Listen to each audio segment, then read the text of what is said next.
નમસ્કાર દર્શક મિત્રો, ન્યૂઝ કેપિટલ માર્કેટના વિશેષ બુલેટિનમાં આપનું સ્વાગત છે। આ બુલેટિનમાં આપણે એગ્રી કમોડિટી અને એગ્રી કમોડિટીના ફ્યુચર છે એની વાત કરીશું। આ બુલેટિનમાં આપણે જોઈશું કે ઇન્ડોનેશિયાથી સરકાર યુરિયા માટે શું પ્રયત્નો કરી રહી છે, સાથે આપણે જોઈશું કે માવઠાની ક્યાં સંભાવના છે, સાથે એ પણ જોઈશું કે ક્યાં વાવેતરમાં વધારો થઈ રહ્યો છે અને સુગર માટે કઈ રીતે ગેમ ચેન્જર થઈ રહ્યું છે, એ બધું આપણે નજર કરીશું। એ પહેલાં આપણે જોઈએ હેડલાઇન્સ। ઇન્ડોનેશિયામાં યુરિયા ખાતરમાં લગભગ 1.5 મિલિયન ટન સરપ્લસ। ભારતને યુરિયા નિકાસ કરવાની યોજનામાં ઇન્ડોનેશિયાના કૃષિ મંત્રાલય અને ભારતના રાજદૂત વચ્ચે થઈ બેઠક। દેશભરમાં ઘઉંની કાપણી પૂરજોશમાં ચાલી રહી છે। ગત વર્ષની સરખામણીએ આ વર્ષે બમ્પર ઉત્પાદન વધવા ભારત વિશ્વ ફૂડની બાસ્કેટ ધરાવે છે મહત્વનું સ્થાન। દેશમાં સુગર ઉત્પાદનમાં થઈ રહ્યો છે વધારો। કુલ ઉત્પાદન 274 લાખ ટનને પાર। અંદાજે 8%નો થયો વધારો। ઇથેનોલ પોલિસી સુગર સેક્ટર માટે બની શકે છે ગેમ ચેન્જર।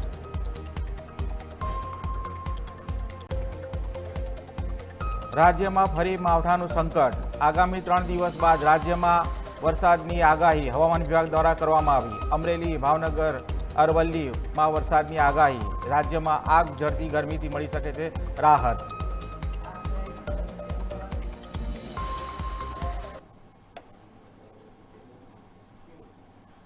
તો દર્શક મિત્રો, હેડલાઇનમાં આપણે સાંભળ્યું કે ભાઈ માવઠાની સંભાવના છે, સાથે સાથે યુરિયા છે એના ઉપર જે સરકાર છે કેટલી ચિંતિત છે અને ખેડૂતો માટે કેટલું વિચારી રહી છે, આ બધા પર આપણે ડિટેલમાં નજર કરીશું। એ પહેલાં જોઈએ NCDX ઉપર છે આજે શું ચાલ ચલાઈ રહી છે, શું ફ્યુચરના ભાવ પડી રહ્યા છે।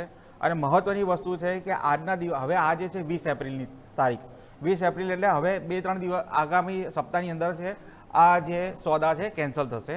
પણ જોવા જઈએ તો આજના દિવસમાં NCDX ઉપર કે એગ્રી કમોડિટીની અંદર તેજી દેખવા મળી છે, પણ એ તેજી છે સામાન્ય પ્રકારની તેજી જોવા મળી રહી છે।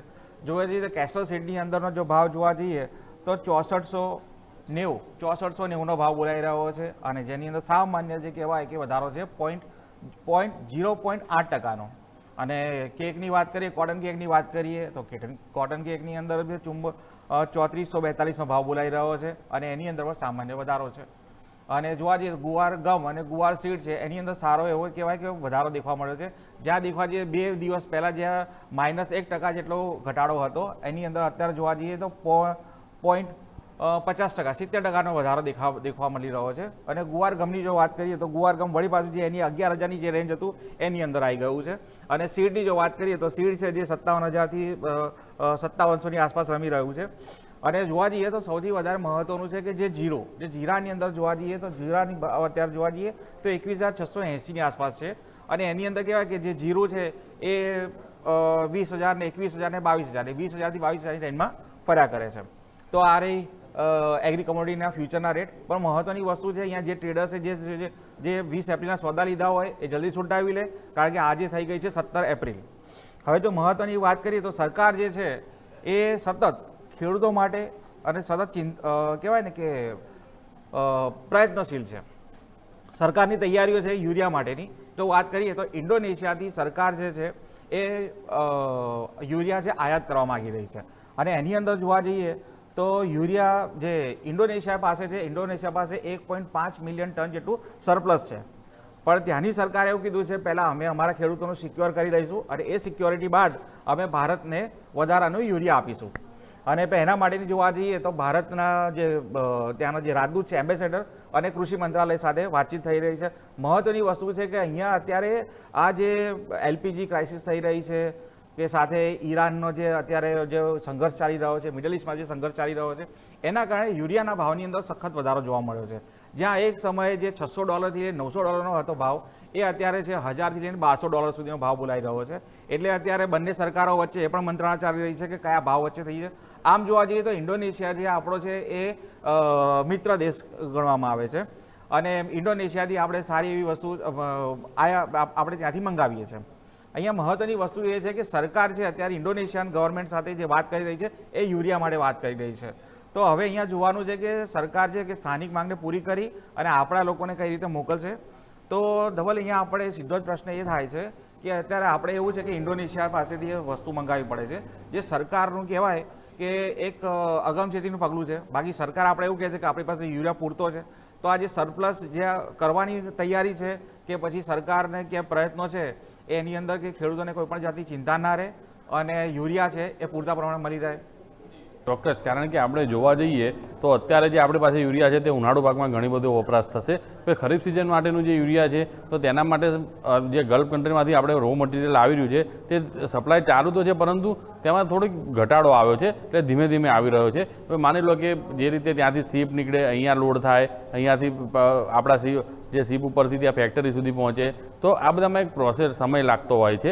અને બીજું કે ત્યાં તૈયાર થયા પછી જે તે ગામડાઓ સુધી પહોંચાડવામાં સમય લાગતો હોય છે. ટ્રાન્સપોર્ટેશનમાં જે 1-2 દિવસનો સમય લાગવાનો છે એ લાગવાનો છે, કારણ કે યુરિયાની કે આપણે ફેક્ટરીઓ જોઈએ તો દેશભરમાં બધી જ જગ્યાએ નથી. એટલે આના માટે સરકાર જે આ અગમચેતીના પગલાં રૂપે આ પગલાં લઈ રહી છે તો એક સારી વસ્તુ છે, અને તેના માટે ઓપ્શનો તૈયાર કરી રહી છે. જે રીતે આપણે ક્રૂડમાં કર્યું કે પહેલાં જે રશિયન ક્રૂડ હતું આપણે ગલ્ફ કન્ટ્રીમાંથી હતું, પછી રશિયન ક્રૂડ આપણે મોટા પ્રમાણમાં ખરીદ્યું. એટલે જે વિવિધ જે ડાયવર્સિફાઈડ આપણે કહી શકીએ, તો તેના ભાગરૂપે અહીંયા જે ઇન્ડોનેશિયા સાથેથી પણ આપણે રો મટીરિયલ મંગાવવાનું શરૂ કર્યું છે. એટલે બીજું કે આપણે થોડા વૈશ્વિક બજારોમાં એવા પણ સમાચાર છે કે ભાઈ ટ્રમ્પની સ્ટેટ ઓફ હોર્મુઝ પછી મલાકા સ્ટેટ ઉપર નજર છે. મલાકા સ્ટેટ છે તે અત્યારે ઇન્ડોનેશિયાના કબજામાં છે. એટલે ભવિષ્યમાં આ એક ખૂબ મહત્ત્વનો જળમાર્ગ સાબિત થવાનો છે, કારણ કે દુનિયાનો 40% વેપાર ત્યાંથી પસાર થાય છે. એટલે ઓવરઓલ જોઈએ તો જે આપણું રો મટીરિયલ છે ને બીજું કે આપણે ઇન્ડોનેશિયાથી કોલસો ખૂબ લાંબા સમયથી મંગાવી રહ્યા છે. એટલા ઘણા વર્ષોથી, ઘણા એટલે 60-70 વર્ષથી આપણે જે વીજ ઉત્પાદન માટે કોલસાની જરૂર હતી આપણે મોટા પ્રમાણમાં ઇન્ડોનેશિયાથી મંગાવેલો છે. એટલે આપણે ઇન્ડોનેશિયાના સાથેના સંબંધો ખૂબ જ સારા રહ્યા છે, અને તેના ભાગરૂપે આપણે આ જોઈએ તો આ જે રો મટીરિયલ છે બીજી ઘણી બધી વસ્તુઓ પણ ત્યાંથી મંગાવવાના છીએ, એટલે અને મંગાવી રહ્યા પણ છીએ. એટલે આ જે ઓવરઓલ ત્યાં આગળ જે યુરિયા સરપ્લસ છે તે આપણે અહીંયા સપ્લાય કરી રહ્યા છીએ, અને આપણા ખેડૂતોને કોઈ તકલીફ ના થાય તેના માટે સરકારના પગલાં છે તે ખૂબ જ આવકારદાયક છે. એટલે ઉલટાની સ્થિતિ એવી છે કે જો ઇન્ડોનેશિયા આપણને મોકલે છે તો આપણી ઘણી બધી ચિંતા હળવી થઈ જશે, અને આપણે દર વખતે જે સમાચાર જોઈએ છીએ કે ભાઈ યુરિયા માટે લાઈનો લાગી તો તેનું પ્રમાણ ઘટી જશે, અને ખેડૂતોએ અહીંયા કોઈ ચિંતા કરવાની જરૂર નહીં રહે. અને જે રીતે હવે અમેરિકા ઈરાન વચ્ચે ડીલ થવાની પૂરેપૂરી તૈયારી ચાલી રહી છે, તો તેના કારણે સ્ટેટ ઓફ હોર્મુઝ રૂટીન થઈ જશે, કારણ કે આપણું યુરિયાનું મોટાભાગનું જે રો મટીરિયલ છે તે ગલ્ફ કન્ટ્રીમાંથી આવે છે, અને તેમાં સૌથી મોટો સપ્લાયર સાઉદી છે. તો સાઉદીમાં પણ એવું છે કે માની લો કે એક બાજુનો રૂટ બંધ થાય તો બીજી બાજુ તેમને જે આપણે રાતો સમુદ્ર કહીએ છીએ રેડ સી, તો ત્યાંથી તો એ સપ્લાય કરી જ શકે તેમ છે. એટલે અહીંયા ખાલી તેમાં એક સમય વધી જાય છે ટ્રાન્સપોર્ટેશનનો. એટલે ઓવરઓલ આપણે જોઈએ તો અહીંયા આપણે એટલા માટે હવે આ ચિંતાની જરૂર નથી કે જો ઇન્ડોનેશિયા સાથે સરકારના જે પગલાં છે તે ખૂબ જ આવકારદાયક છે, અને તેના કારણે ખેડૂતોએ એક ખૂબ જે મોટી ચિંતા છે તે આખી ખરીફ સિઝન માટેની દૂર થઈ જશે. ધન્યવાદ ધવલ. તો અહીંયા આપણે જોવા જઈએ તો અહીંયા એક વસ્તુ સ્પષ્ટ રીતે થાય છે કે ભાઈ સરકાર છે એની જે પ્રયત્નો કરી રહી છે, પણ અહીંયા જો મહત્વની વાત કરીએ કે જે અહીંયા ધવલ અમને જે કીધું વસ્તુ એ સ્ટેટ ઓફ મલક્કા છે. અત્યારે સ્ટેટ ઓફ હોર્મુઝનું જે ટેન્શન ચાલી રહ્યું છે, પણ સ્ટેટ ઓફ મલક્કાથી આપણા પાસે રસ્તો ખુલ્લો છે. અને જોવા જઈએ તો ઇન્ડોનેશિયા પાસેથી આપણે પામ ઓઇલ છે એ સારા પ્રમાણમાં ખરીદીએ છે, સાથે જે સુપારી છે અને જે ગરમ મસાલા છે એનો પણ સારો એવો આપણું ટ્રેડ થઈ રહ્યું છે. અને ઇન્ડોનેશિયા એ ભારતનું એક પોઝિટિવ ટ્રેડ પાર્ટનર છે. પણ અહીંયા મહત્ત્વની વસ્તુ એ છે કે જે સમાચાર છે એમાં એક મહત્ત્વની વસ્તુ છે કે નિકાસ માટેનો જે અંતિમ નિર્ણય છે સરકારી કંપનીઓ દ્વારા વચ્ચે થશે. અને ભારતમાં જોવા જઈએ તો અત્યારે જૂન અને જુલાઈથી સપ્ટેમ્બરની સિઝનની અંદર છે સારી એવી માંગ ખાતરની રહે છે. અને બંને દેશો વચ્ચે પહેલેથી જો વાત કરીએ તો ફોસ્ફેટ જેવા જે કેમિકલ છે, કાચો માલ જે વપરાય છે એનો વેપાર થઈ રહ્યો છે. હવે આ છે કે જે વધારાનું જે યુરિયા છે, યુરિયા ખાતર છે 1.5 મિલિયન ટન સરપ્લસ છે એ કન્ટ્રી પાસે, એ આપણને મોકલાશે એના માટેની વાત કરી છે. તો અન્ય સમાચારો ઉપર જો આપણે નજર કરીએ તો દેશમાં સુગર ઉત્પાદન છે એમાં વધારો થઈ રહ્યો છે. અને જો 15 એપ્રિલની વાત કરીએ, 15 એપ્રિલ 2026 સુધીમાં તો કુલ ઉત્પાદન 274.8 લાખ ટન હતું, જે ગયા વર્ષે આ જ સમયની અંદર કહેવાય 254.96 લાખ ટન હતું. આમ જોવા જઈએ તો 8% જેટલો વધારો છે એ સુગર ઉત્પાદનમાં વધારો, એટલે સુગર ઉત્પાદન છે, ખાંડનું ઉત્પાદન છે એમાં વધારો થયો છે. અને આની અંદર જોવા જઈએ તો જે પ્રથમ ક્રમે જે આવે છે જે આપણો રાજ્ય કે પ્રદેશ એ ઉત્તર પ્રદેશ છે. ઉત્તર પ્રદેશમાં કુલ ઉત્પાદન જે છે એ 89.26 લાખ ટન થયું છે. ગયા વર્ષે જે એમાં વાત કરીએ તો 91.10 લાખ ટન થયું હતું, જ્યાં થોડોક સામાન્ય ઘટાડો દેખાઈ રહ્યો છે. અને જો એ રાજ્યમાં વાત કરીએ તો 6 સુગર મિલ જે ચાલુ છે અને ગયા વર્ષે 22 મિલ, એટલે ટૂંકમાં કહેવાય અમુક સુગર મિલ છે જે બંધ થઈ રહી છે. પણ મહારાષ્ટ્રનો અહીંયા છે એ જબરજસ્ત આંકડો છે અને એ ઉછાળો આપી રહ્યો છે. મહારાષ્ટ્રની જો ઉત્પાદનની વાત કરીએ તો 99.3 લાખ ટનનું ખાંડ એટલે સુગર ઉત્પાદન થયું છે, જે ગયા વર્ષે 80.88 લાખ ટન હતું. હવે આ જો આજે અમરાવતી છે, બારામતી છે, એ વિસ્તારોની અંદર છે શેરડીના સારા એવા પાક થઈ રહ્યા છે અને ત્યાં છે શેરડીનું સારું વાવેતર થયું છે અને મોટાભાગની જે સુગર ફેક્ટરીઓ છે એ આ વિસ્તારમાં આવેલી છે. અને મહારાષ્ટ્રનો જે કહેવાય કે અત્યારે હાલ તેમાં ઉત્પાદન મિલ છે બધી બંધ થઈ રહી છે, પણ એની અંદર ઉત્પાદન સારું એવું થઈ રહ્યું છે. કર્ણાટકાની જો વાત કરીએ તો કર્ણાટકાની અંદર 48.10 લાખ ટન જેટલું વધારો થયો છે, જે ગયા વર્ષે 40 લાખ ટનનો અહીં વધારો હતો. અને અમુક જે મિલો છે અત્યારે કર્ણાટકની એ જૂન જુલાઈમાં સ્પેશિયલ સિઝનના કારણે અત્યારે હાલ પૂરતી બંધ છે, પણ જૂન જુલાઈમાં શરૂ થવાની શક્યતા છે. અને જો આપણે આપણા રાજ્યની વાત કરીએ ગુજરાતનું, તો ગુજરાતનું સુગરમાં આ બધી રાજ્ય કરતાં બહુ ઓછું જે કહેવાય કોન્ટ્રીબ્યુશન છે.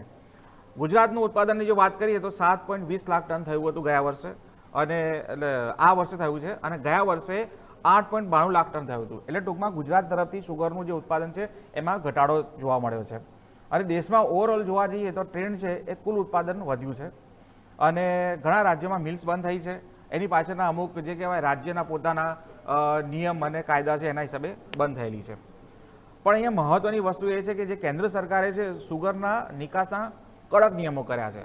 જો કે તાજેતરમાં હમણાં થોડું હળવું કરેલું હતું, પણ આની પાછળ જોવા જઈએ તો સુગર માટે ઇથેનોલ પોલિસી સુગર સેક્ટર માટે ગેમ ચેન્જર બની શકે છે. એટલે સરકાર જે છે કે પેટ્રોલની અંદર ઇથેનોલ નાખવા માંગે છે, અને ઇથેનોલની અંદર સુગર એટલે શેરડી અને મકાઈ એ બે જે ક્રોપ છે એનું ઇથેનોલ બ્લેન્ડિંગમાં એનો ઉપયોગ કરવા માંગે છે.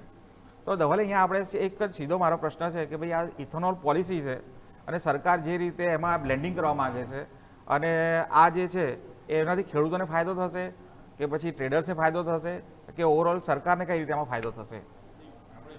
સૌથી મોટો ફાયદો આમાં ખેડૂતોને થશે, કારણ કે જે રીતે આપણને ખ્યાલ છે કે સુગર મિલોની અંદર જે ભાવ મળે છે અને ઇથેનોલ તો એમાં ફરક હોય છે, અને તેના કારણે જે ઇથેનોલનું ઉત્પાદન વધશે તો તેના કારણે સરકારને તો સૌથી મોટો ફાયદો છે જ, કારણ કે આપણે એના કારણે સીધી જે પેટ્રોલ આપણું જે ઇમ્પોર્ટ છે તે ઘટી જશે, કારણ કે આનો વપરાશ વધશે તેમ તેનું એટલું ઇમ્પોર્ટ ઓછું કરવું પડશે, અને તેના કારણે સીધો મોટો ફાયદો કરંટ એકાઉન્ટ ડેફિસિટને થશે. બીજું કે દેશના પૈસા દેશમાં જ રહેશે તો એ પૈસા ખેડૂતોને મળવાના છે, એટલે જે આપણે વિદેશને ચૂકવીએ છીએ તે આપણા દેશના ખેડૂતોને આ પૈસા મળશે, અને આ પૈસા ખેડૂતોને મળવાના કારણે ખેડૂતોને એક મોટા પ્રમાણમાં લાભ પૂરેપૂરી થવાની શક્યતા છે.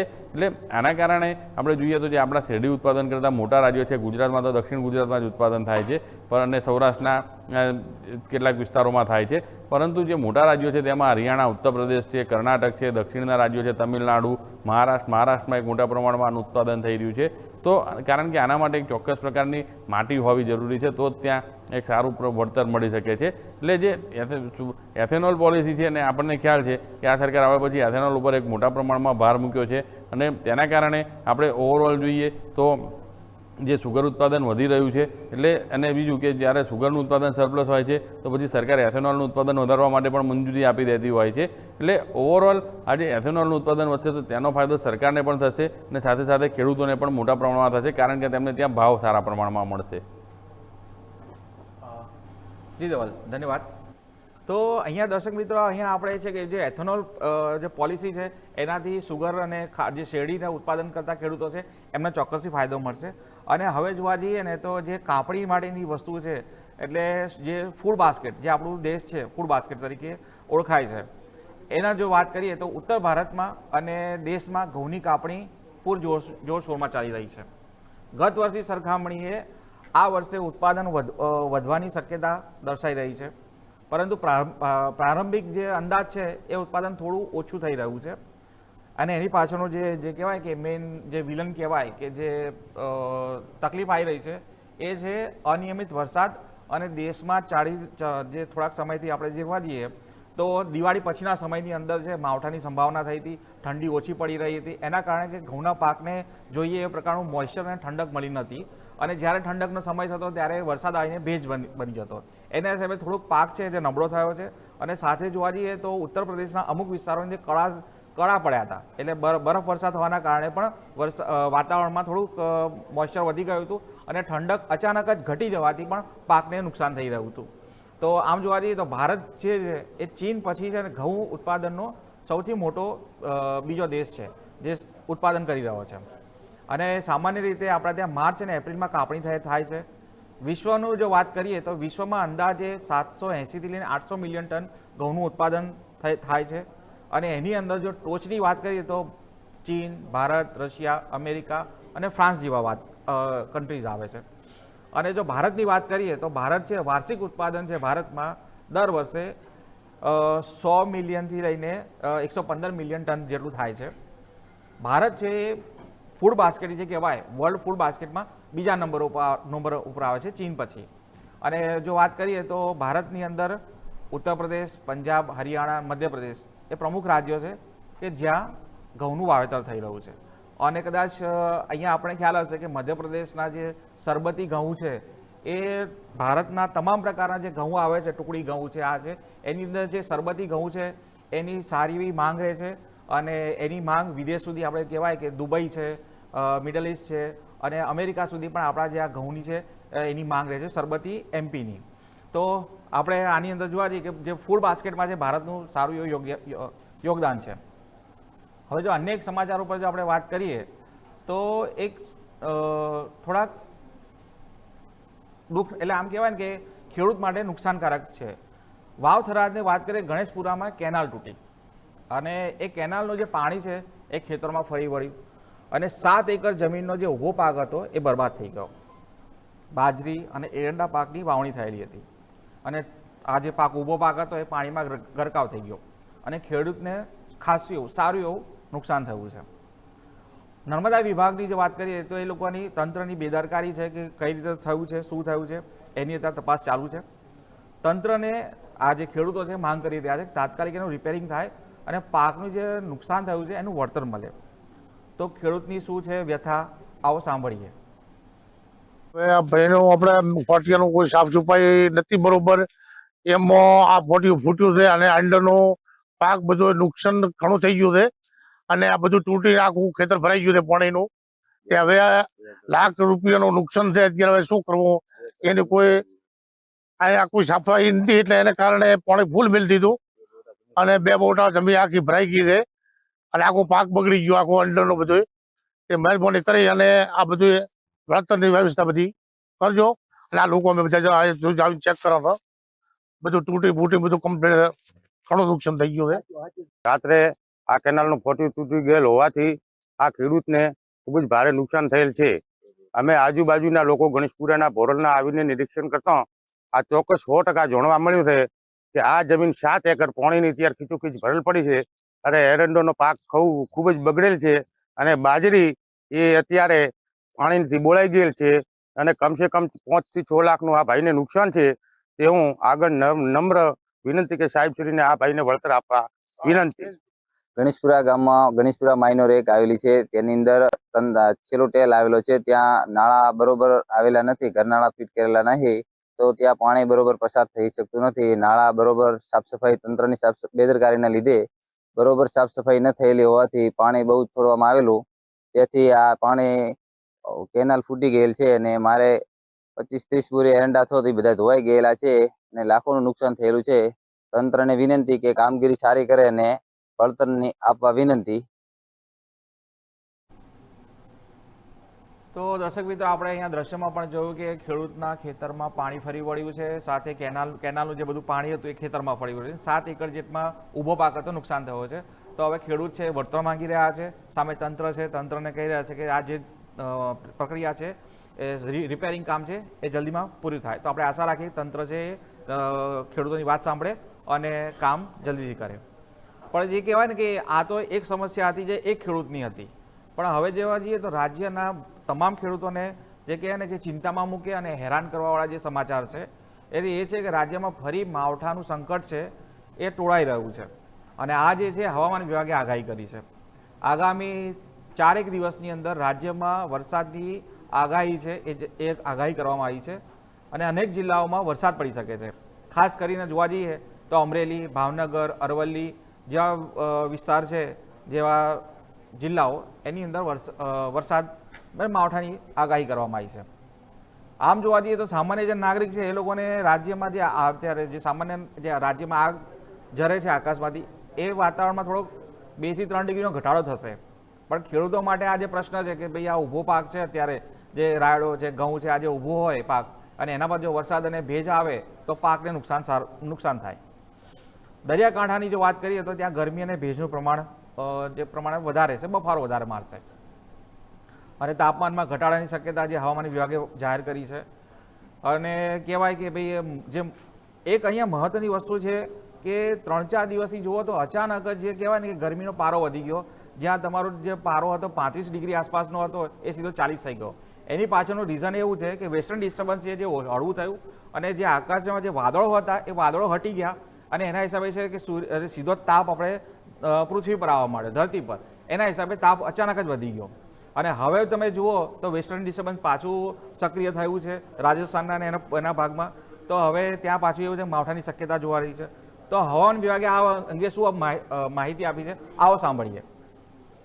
अभी गुजरात के लैंड रीजन पे जो विंड की डायरेक्शन है वो westerly to north westerly wind prevail कर रही है. अभी एक western disturbance 58 degree north latitude पे है, और एक ईस्ट वेस्ट ट्रफ है जो साउथ ईस्ट राजस्थान से होते हुए मणिपुर को जा रही है. 2 वेदर सिस्टम है जो गुजरात स्टेट के आसपास सक्रिय है. अहमदाबाद और गांधीनगर में 40.7, अहमदाबाद और गांधीनगर में 40.2 डिग्री सेल्सियस रियलाइज हुआ है. और अहमदाबाद और गांधीनगर के लिए मैक्सिमम टेम्परेचर फोरकास्ट की बात करेंगे तो दोनों जगह के लिए मैक्सिमम टेम्परेचर 40 डिग्री सेल्सियस के आसपास रहने का पूर्वानुमान है. और ओवरऑल पूरे गुजरात स्टेट में बात करेंगे जहाँ पे सबसे ज़्यादा मैक्सिमम टेम्परेचर रियलाइज हुआ है वो है राजकोट 40.7 डिग्री सेल्सियस. તો દર્શક મિત્રો, અહીંયા હવામાન વિભાગે આગાહી કરી છે કે અહીંયા માવઠાની શક્યતા છે, અને અમુક જિલ્લાઓ છે એની અંદર પણ કીધું છે. પણ હવે આપણે જોવા જઈએ તો કે માવઠાની શક્યતાઓ એટલા માટે કરી છે કે જે અત્યારે રાજસ્થાન અને જે પાકિસ્તાનનો જે ઉત્તરનો જે ભાગ છે આપણે ત્યાં છે કે વેસ્ટર્ન ડિસ્ટર્બન્સ થઈ રહ્યું છે, કે આપણે એના કારણે થાય છે શું કે એ જગ્યાએ એકદમ પ્રકારનો કહેવાય ને કે પવન અને મોઇશ્ચર જામી જાય છે, અને એની શક્યતા છે કે વરસાદ છે એ અરવલ્લીમાં જે વાત કરી છે ઉત્તર ગુજરાત બાજુ આવવાની શક્યતા છે. સાથે સાથે તમે જુઓ તો કે દરિયાના જે પવનો છે એ તમારા જે લેન્ડફિલ ઉપર આવે છે, અને એના કારણે તમારું જે કે અરવલ્લી અને ભાવનગર જે દરિયાકાંઠા ઉપર પણ વરસાદની સંભાવના વ્યક્ત કરવામાં આવી છે. પણ મહત્વની વસ્તુ એ છે કે આંશિક રીતે જોવા જઈએ તો રાજ્યમાં જે આગ ઝરતી ગરમી હતી એમાંથી લોકોને સામાન્ય માહિતી એટલે રાહત મળી શકે છે. આમ જોવા જઈએ તો તાપમાનની અંદર 2 થી 3 ડિગ્રીનો ઘટાડો થવાની શક્યતા હવામાન વિભાગે કરી છે. અને દરિયાકાંઠામાં જે ભેજનું પ્રમાણ છે એની અંદર છે કે બફારો રહેશે.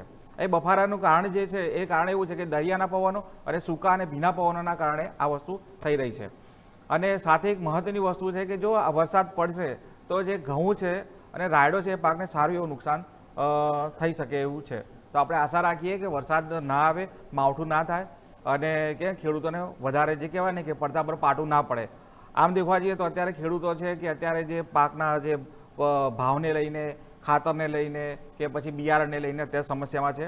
તો વધારે જે કુદરત એમને માર ના પાડે આપણે એવી આશા રાખીએ. અને બસ આ બુલેટિનમાં આટલું જ. હવે અમારા જે સહયોગી છે વ્યોમિક છે એ તમારા માટે એફએનઓ ફંડા અને મિડકેપ મસ્તી લઈને આવે છે. એની અંદર તમારા નફાના તક ક્યાં છે એની વાત કરશે, સાથે કે તેજીના માર્કેટમાં તમારા માટે ક્યાં તેજીના ટ્રેડ બની રહ્યા છે એની પણ વાત કરશે. અને અમારો ઉદ્દેશ્ય એટલો છે કે અમારા જે દર્શકો છે એ નફો કરે, કારણ કે અમે છે ન્યૂઝ કેપિટલ માર્કેટ, નફાનું નવું સરનામું.